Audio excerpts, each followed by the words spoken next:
Good morning, guys. Welcome back to my channel. If you are new to my channel, please like and subscribe. So, I heard medyo makulimlim at saka maulan dyan ngayon sa Pilipinas.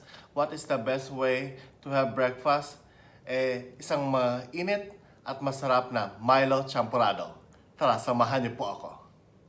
Okay guys, so tara, simulan na natin magluto ng Milo Champorado. Okay guys, so ito ang ating mga ingredients. About 3 packs of Milo or any choco malt powdered milk drink. We will also need about a cup of glutinous rice or malagkit. Siyempre guys, kailangan natin ng sugar, about 4 to 5 tablespoons. Condensed milk to taste. And of course, we'll also use some milk para mas maging creamy ang ating Milo Champorado. Simulan na natin guys. So syempre, kailangan natin linisin o hugasan ng ating glutinous rice at lagyan po natin ng mga about 4 to 5 cups of water. And then of course guys, let us bring this to a boil for about 20 to 30 minutes until maluto na yung ating malagkit.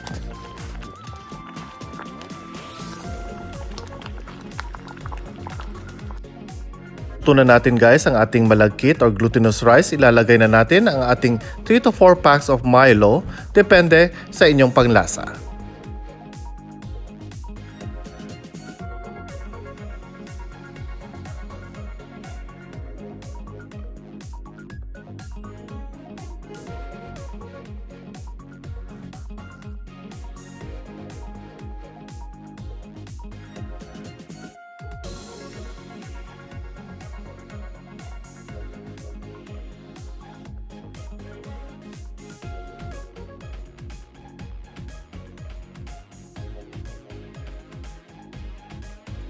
Para mas maging yummy at creamy ang ating champorado, let's add about a cup of milk or coconut milk kung yun ang mas gusto ninyo.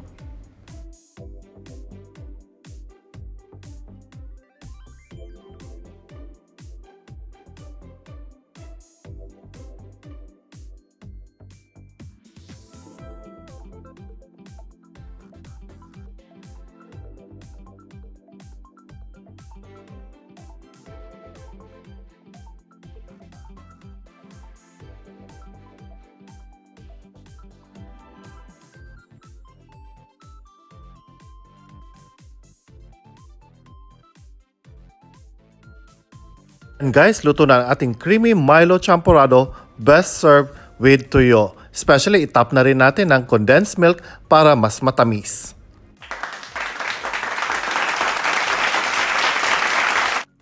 Okay, ayan guys. So yan ang ating Milo Champorado recipe. So please try.